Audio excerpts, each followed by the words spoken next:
Bienvenidos a una emisión más de su noticiero de ABA Televisión. Mi nombre es Cristian Romero y estas son las noticias.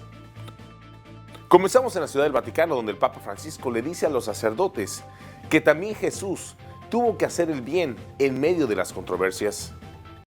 Cada Jueves Santo se conmemora la institución del sacramento del sacerdocio.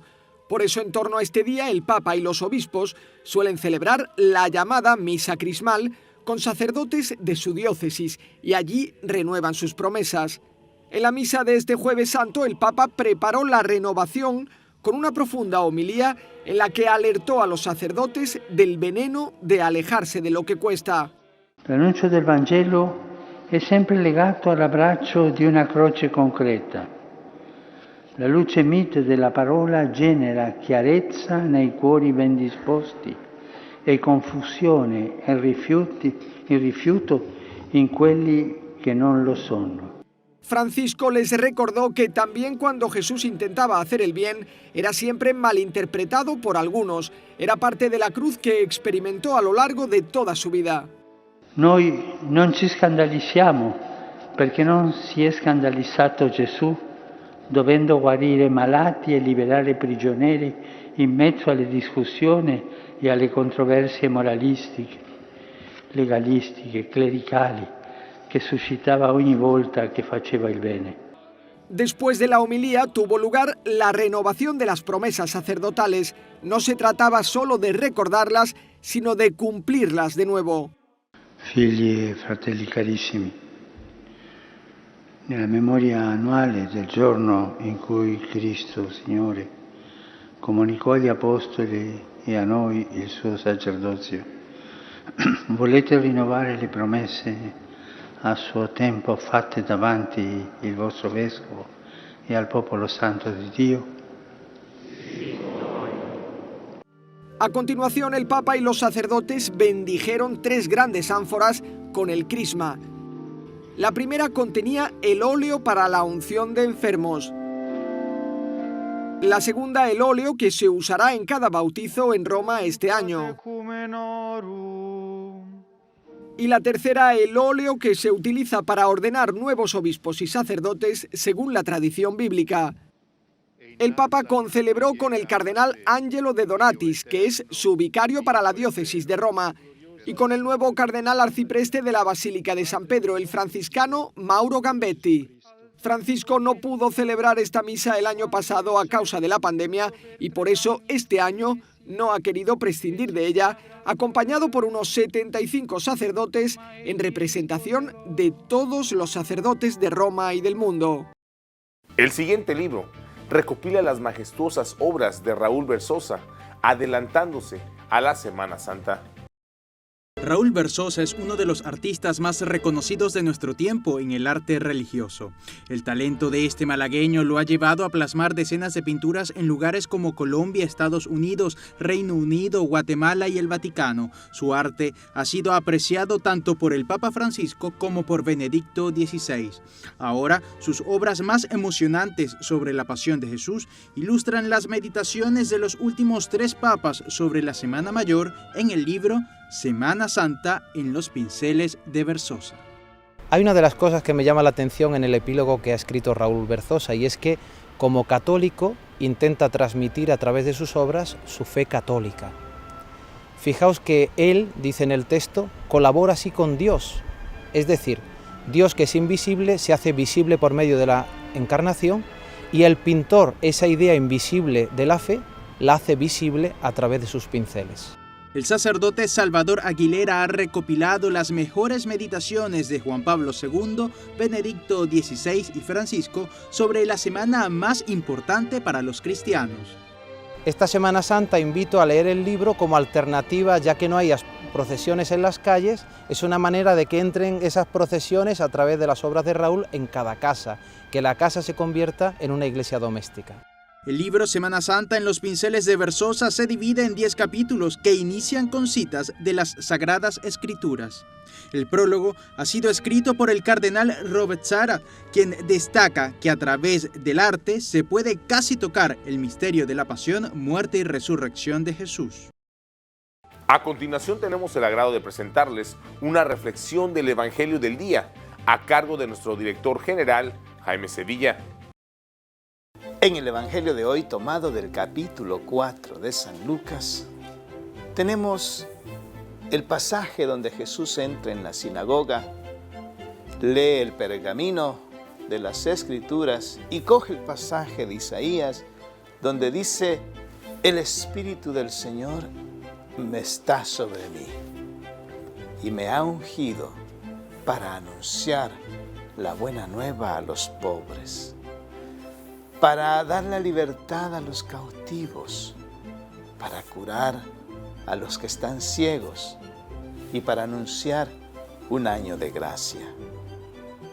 Hoy, la iglesia también celebra el Jueves Santo. En este pasaje de Jueves Santo es donde se instituyen dos grandes pilares de la fe: la institución de la Eucaristía y la institución del orden sacerdotal. Y es interesante cómo el Evangelio nos presenta este pasaje de Isaías, porque tanto la Eucaristía como el ministerio sacerdotal van a ser los artífices para llevar a cabo, o los instrumentos para llevar a cabo, lo que hoy leemos en el Evangelio, donde Jesucristo ha sido ungido para llevar la buena noticia a los pobres, para dar la libertad a los cautivos, para curar a los ciegos y sobre todo para anunciar un año de gracia. Mis queridos hermanos, todas estas cosas van unidas tanto a la Sagrada Eucaristía como también al orden sacerdotal. Primero, porque la Eucaristía es el alimento de los pobres. Y no estoy hablando de pobres materialmente hablando, porque también una persona que tiene riqueza puede ser pobre espiritualmente hablando y puede necesitar este alimento, mejor dicho, de hecho necesita este alimento de lo que es el cuerpo y la sangre del Señor. No es una mera conmemoración, es la renovación, es el hacer presente nuevamente este momento especial de Jesús con sus discípulos. Sí, la última cena, como tradicionalmente se le conoce. Y este momento es bello porque Jesús se desata la capa que lleva, se toma una toalla y le lava los pies a sus discípulos. Un trabajo que solamente era dado a los esclavos, que era su primera acción que hacían al entrar un invitado a la casa, llevar el agua para lavar los pies del invitado. Hoy Jesús toma esta condición de esclavo para reensalzar y enseñarle a los discípulos de que a pesar de que es el Maestro y Señor, Él de alguna manera también se vuelve servidor de todos, con la intención que también estos discípulos se vuelvan seguidores de su ejemplo y puedan también lavar los dolores, las angustias, las tribulaciones, el sufrimiento de tantas personas que van a estar a su alrededor. Y eso es el sacramento del orden sacerdotal. La institución del sacerdocio consiste justamente en servir a los demás. El pastor tiene que estar dispuesto a enjugar las lágrimas, a lavar los sufrimientos, la desesperación de cada uno de sus feligreses, de cada uno de sus ovejas. Si no está dispuesto a hacer esto, o si no hace esto, entonces el orden sacerdotal en su vida misma en sí ha perdido el rumbo con el cual realmente fue instituido, que es el servicio a los más necesitados, no aprovecharse de los demás como en ocasiones surge lastimosamente en algunos de ellos. Y por otro lado, la institución de la Eucaristía es el alimento espiritual, el alimento que nos sostiene, el alimento que nos lleva a preparar nuestro encuentro definitivo con el Padre.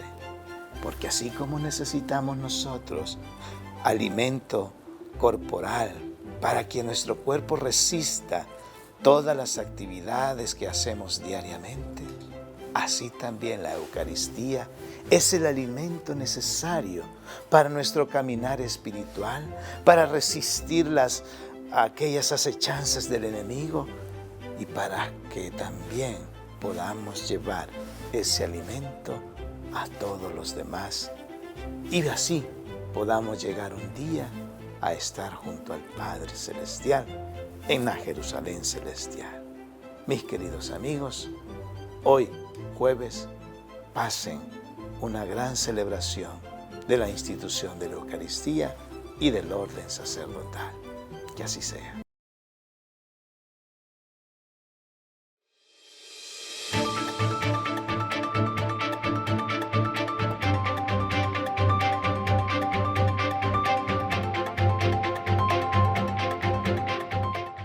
Estas son las noticias más importantes de los Estados Unidos, traídas gracias a la cortesía de La Voz de América.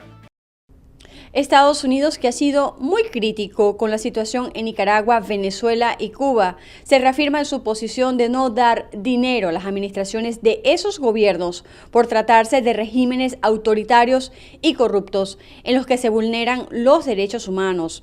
Según dijo Namita Wiggins, portavoz en español del Departamento de Estado en entrevista con La Voz de América, la administración Biden busca apoyar a la sociedad civil, a las organizaciones no gubernamentales. Según dijo textualmente, no quieren apoyar a estos regímenes que califican de autoritarios y corruptos. Por otro lado, el presidente de Estados Unidos, Joe Biden, presentó el miércoles un ambicioso plan de infraestructura, una única inversión de capital de $2 billones. Esto con el objetivo de reconstruir una economía gravemente impactada por la pandemia del coronavirus. El mandatario estadounidense defendió la necesidad de encarar proyectos que, en cualquier caso, hacía tiempo que, según dijo, debían ser acometidos, como mejorar la red de transportes, carreteras, aeropuertos, puertos de entrada y las redes de energía e Internet. Entre tanto, el presidente convocará su primera reunión completa de gabinete el jueves. El equipo se reunirá de forma presencial en la Casa Blanca, específicamente en el East Room, siguiendo los protocolos del COVID-19. Funcionarios dijeron que el presidente utilizará la reunión para impulsar aún más su plan de infraestructura, denominado también Plan de Empleo Estadounidense. En más noticias de Estados Unidos, el presidente Joe Biden presenta plan billonario de infraestructura que desata oposición en el Congreso.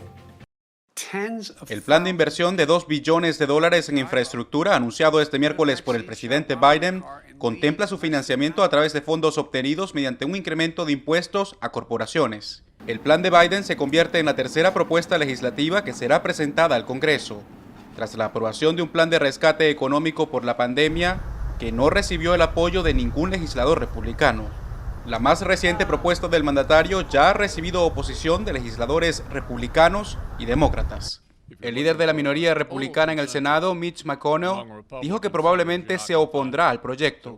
Se llama infraestructura, pero dentro del caballo de Troya habrá más dinero prestado y aumentos masivos de impuestos en todas las partes productivas de nuestra economía. En 2017, los republicanos apoyaron la decisión del expresidente Donald Trump de reducir la tasa de impuestos de las corporaciones del 35 al 21%, algo que Biden busca revertir. Funcionarios de la Casa Blanca aseguraron que la administración está abierta a recibir propuestas de los legisladores, pero destacaron la determinación de Biden a seguir adelante con su plan. Se trata de inversiones en nuestras carreteras, puentes, rieles y otros elementos. Este es un momento donde la urgencia y la necesidad de acción se han identificado claramente una y otra vez en Washington y ahora tenemos la oportunidad de hacer algo al respecto. A grandes rasgos, la propuesta de 8 años de Biden incluye inversiones para la construcción de autopistas y carreteras, vías navegables, puertos costeros y puertos de entrada terrestre, la construcción y modernización de más de 2 millones de viviendas y el reemplazo de tuberías de plomo en las líneas del servicio del país. Jorge Agobián, Voz de América, Washington. Ahora nos vamos a Centroamérica. En El Salvador, Ejecutivo aún analiza informe de derechos humanos. La comisionada presidencial Carolina Recinos dijo que aún analizan el informe del Departamento de Estado de Estados Unidos sobre la situación de derechos humanos en El Salvador.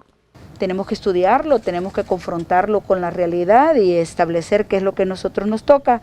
Yo lo que sí puedo decirles con absoluta certeza es que este gobierno del presidente Bukele está comprometido con la transparencia, con el respeto a la institucionalidad y por supuesto también con el respeto a los derechos humanos y al salvaguarda de la vida de la población. En Estados Unidos nosotros tenemos un socio estratégico, un socio confiable con el cual vamos a seguir construyendo las mejores relaciones de gobierno a gobierno para beneficio de los salvadoreños que estamos acá, de los salvadoreños y salvadoreñas que viven en el exterior y que por causas ajenas a nosotros y por la manera en que se manejó este país, son miles y miles los que están allá.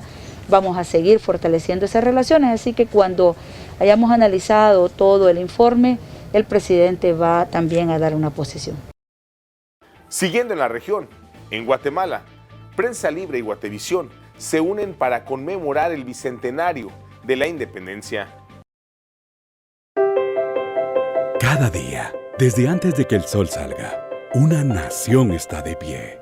Una nueva Guatemala nace cada mañana, de camino al trabajo, en la ciudad y el campo. Cada día, nace una nueva jornada de aprendizaje, de servicio, de innovación y de sueños. Guatemala avanza desde hace 200 años, en una historia que se enraiza en un monumental tesoro prehispánico. Valores fundamentales de libertad, justicia y hermandad. En conmemoración del Bicentenario de Independencia, Prensa Libre y Guatevisión presentan ¡Qué bueno es mi país! 200 días llenos de contenido, identidad, nuestra historia, un punto de encuentro y nuestro futuro para que descubras ¡qué bueno es mi país! Y desde Sudamérica, nuestro amigo el padre Manuel Rodríguez Rodríguez, misionero claretiano de nuestra cadena hermana JN19 Televisión, nos recibe con un reportaje especial desde Lima, Perú, de lo que está ocurriendo en ese país.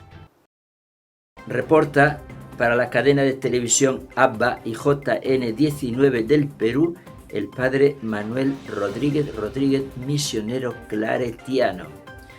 Desde Lima, feliz Pascua a todos. Estamos entrando en este Jueves Santo, en la Pascua, que es entrar con Jesucristo en su muerte y en su resurrección.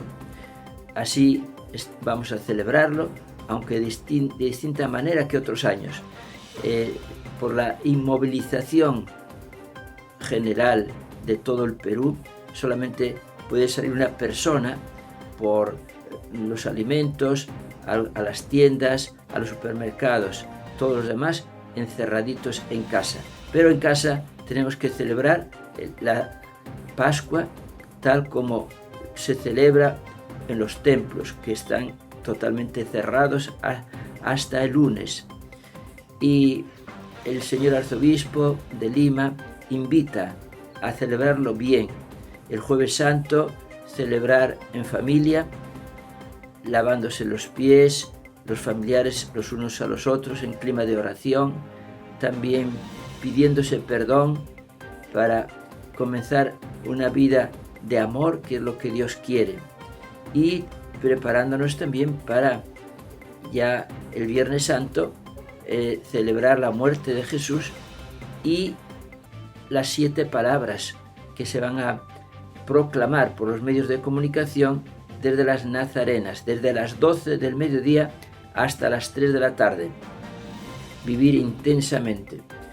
Las 7 iglesias que se solían visitar el Jueves Santo, pues también se realiza en casa, en la familia, recordando los 7 momentos fuertes de Jesús antes de morir en la cruz, cuando celebra la última cena, cuando está en Getsemaní en oración, cuando es llevado prisionero a casa de Caifás, luego a Pilato, nuevamente a Caifás, la condena de Jesús. Todos esos 7 pasos se suelen celebrar en 7 iglesias. Háganlo también en los hogares, en 7 lugares, siempre con la cruz delante, mirando a la cruz de Jesucristo. Ha habido muchas lluvias por Ayacucho, por eso el gobierno ha decretado 60 días de emergencia para esas poblaciones. También en Junín, por las heladas, ha habido pues mucho desastre. Y muchos huaicos, por ejemplo en Amazonas, que son corrimientos de tierra que impiden incluso el paso por los caminos y por las carreteras. Estamos a 10 días de las votaciones. Los candidatos han hecho ya también su exposición en estos 3 días que se han presentado. Generalmente pues han insistido todos en la vacuna, en la economía, en la anticorrupción también. Se han sido vacunados hasta el momento 568.949 personas. Va a seguir la vacuna estos días también feriados, jueves, viernes y sábado. Han llegado casi 50.000 vacunas de Pfizer. Gracias a Dios vamos avanzando, aunque sea poquito a poco. Reportó desde Lima el padre Manuel Rodríguez, misionero claretiano.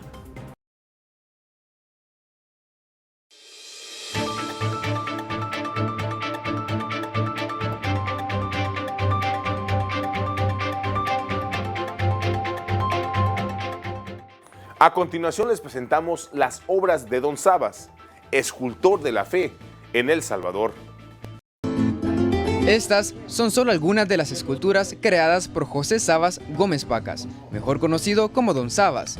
Durante sus más de 30 años como artista, ha acumulado una extensa galería de esculturas, pero las más frecuentes son las religiosas. En la imaginería se trabaja lo más que se pueda el término belleza. ¿Por qué? Porque una imagen se trabaja a tal grado que provoque fe, que provoque devoción. Si una imagen no está trabajada de la forma correcta o pintada de la forma correcta, entonces posiblemente no va a provocar fe. Gubias, formones, pinceles y escofinas son parte de las herramientas de Don Sabas. La madera es la materia prima que más utiliza para las figuras religiosas. El área de la escultura religiosa, que es de donde vivo, de donde comemos. Estoy trabajando imágenes, por ejemplo, de San Juan, dolorosas, son como las más simbólicas, ¿verdad? Y hay otras.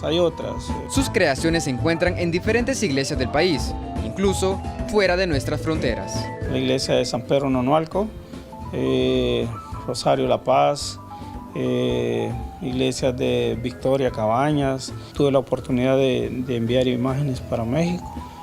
Enviamos alrededor de 17 imágenes. Sabas es reconocido por ser uno de los pocos en aplicar la técnica de la motosierra.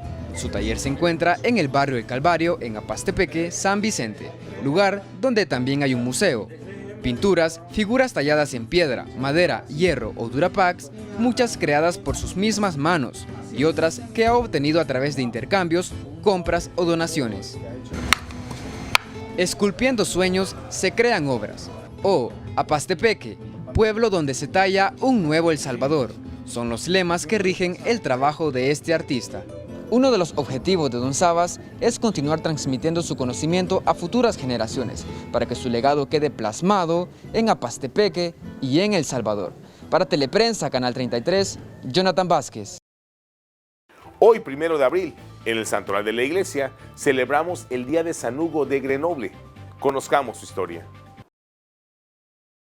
En el sínodo de 1080 reunido en Aviñón, los obispos discutían sobre cómo sacar del atolladero a Grenoble, una diócesis que navegaba al garete porque estaba vacante desde hacía tiempo y sin timón era presa de la simonía, pecado que consiste en comerciar con las cosas sagradas, sacramentos, cargos eclesiásticos, etc., que los livianos sacerdotes ejercían a la vista de todos. Vendían eucaristías, matrimonios, confesiones, además de que sin pudor mantenían concubinas.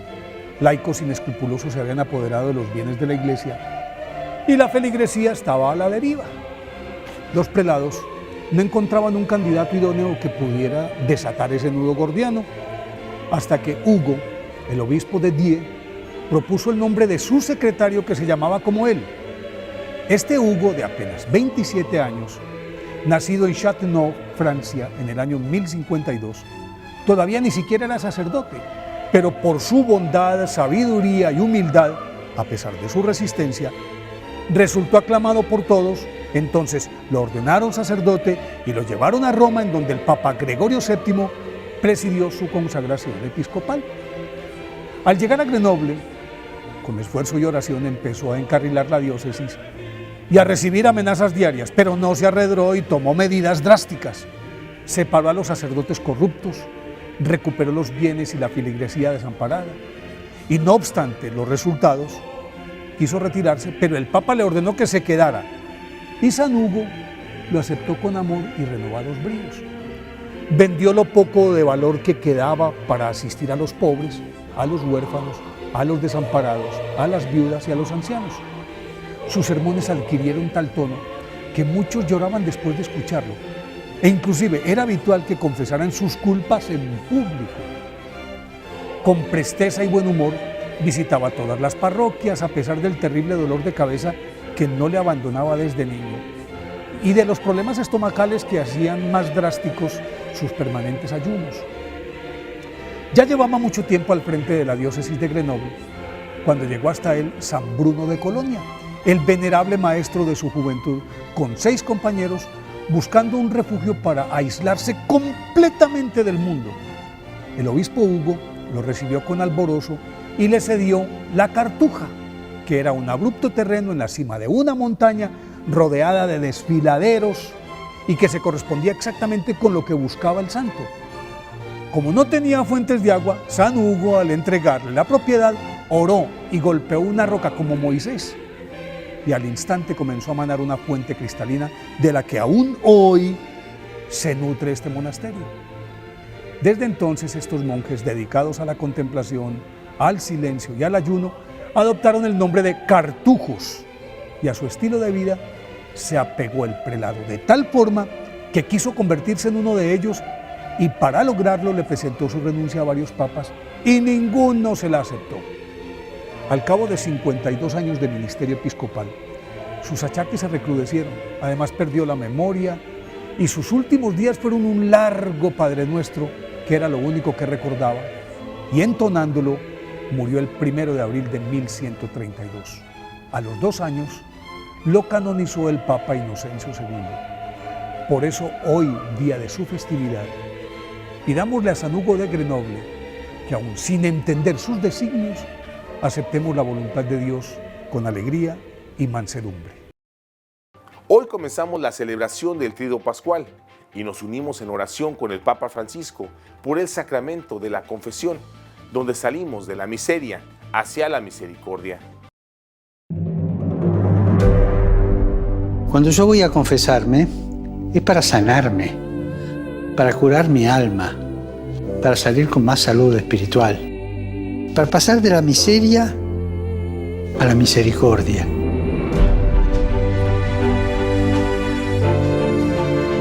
El centro de la confesión no son los pecados que decimos, sino el amor divino que recibimos y que siempre necesitamos. El centro de la confesión es Jesús, que nos espera, nos escucha y nos perdona.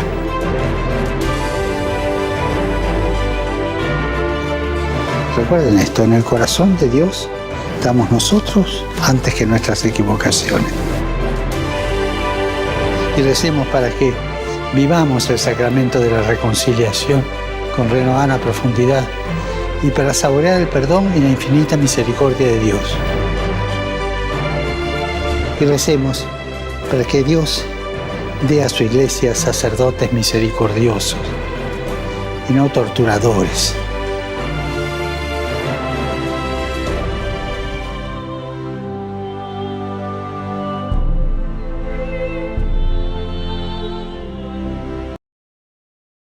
Y así llegamos al final de una emisión más de su noticiero de ABA Televisión.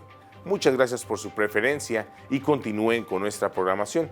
Les invitamos a sintonizarnos todos los días en vivo por www.abatvn.com, por Canal 75 de Guatemala por Multivisión, en nuestras plataformas digitales de Roku TV y Amazon Fire, así como en las cadenas hermanas y como siempre en nuestras redes sociales.